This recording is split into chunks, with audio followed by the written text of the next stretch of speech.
Good morning. Welcome to my YouTube video series. Today I would like to talk about emotional intelligence.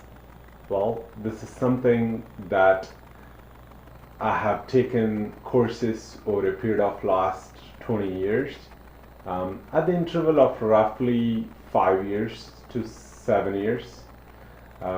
These programs gave a little more insights and awareness to self about me, as well how to interact with the others, knowing others have different personalities. Having made an effort to understand a little more about their personality definitely helps our interactions as well as actions and expectations a lot easier, so your daily life is much less stressful. So what does the emotional intelligence course look like, or what does it contain? Primarily it gives insights into behaviors of people. Why certain people act in certain way is because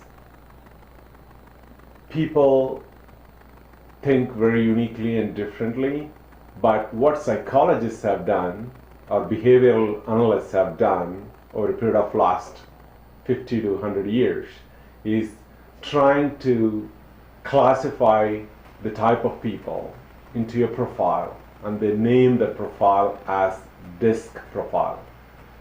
DISC stands for D as in dominance, I as in influential, S as in steady, and C as in compliant.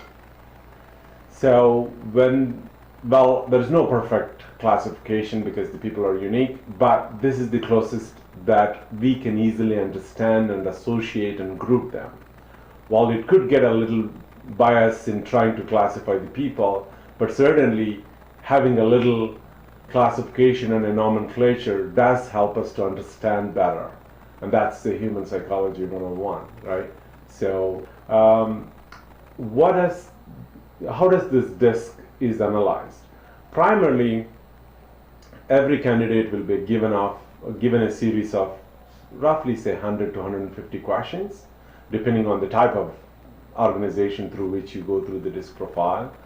And these questions gives an example, like for example, would be, do you prioritize people aspect first or task aspect first?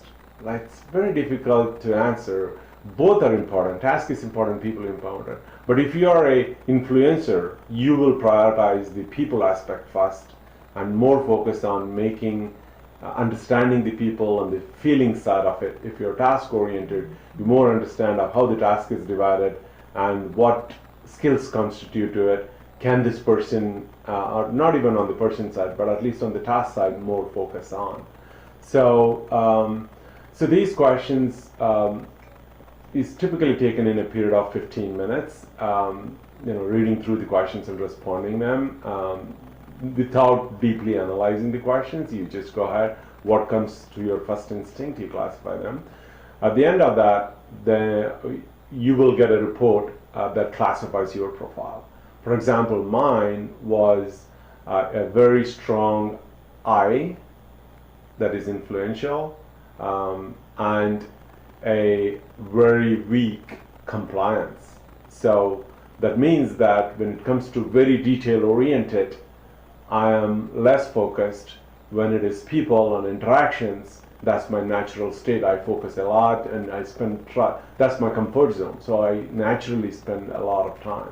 So, there are some important aspects that I want to quickly go over.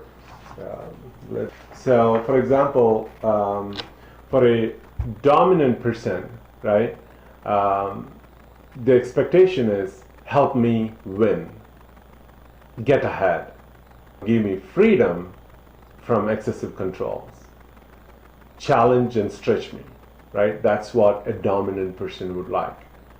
Somebody who's very strong influencer will like, give me recognition, enhance my personal brand, enhance my place in the social structure and team.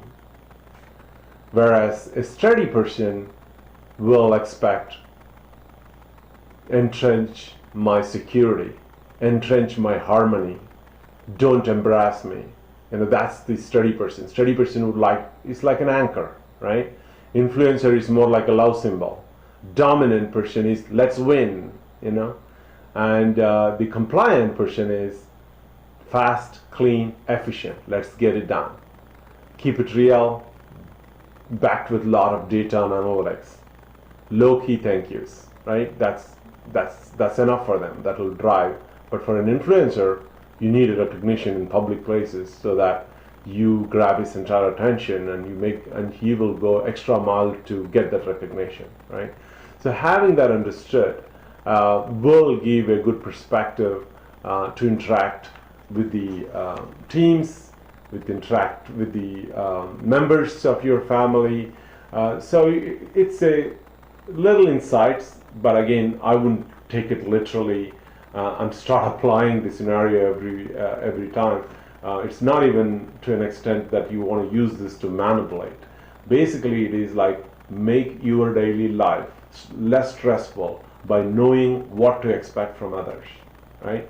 So the lesser you expect, the better it would be. And how do you know what is less versus what is more, right? So, and it will reduce your number of disappointments in life if you go through the disc analysis of yourself to understand you better, and then try your best to understand the others. Understanding others is always complex because there are a lot of visual clues and interactions, gestures through which you can sense, but it's never a science. It's an art. You need to learn it over a period of time. So that's pretty much a quick overview I want to give you about emotional intelligence.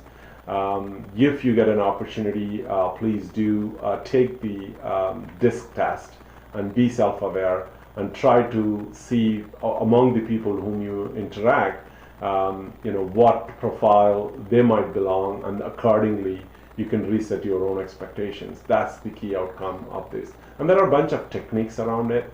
It's called when to thank you, when to acknowledge, when to appreciate, when to give a direct feedback, how to give a direct feedback. So for a dominant person, you want to give a feedback at your office. For a steady person, you would go to his office and provide a feedback. That will be most effective.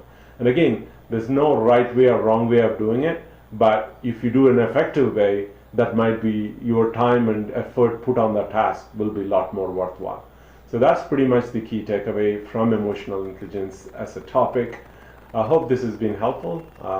Please do leave comments on this video. I'm happy to respond back to your questions. I will leave the links down below to further have reading on DISC and how to interpret the people around you and make your daily life less stressful. With that, thank you very much for watching my video.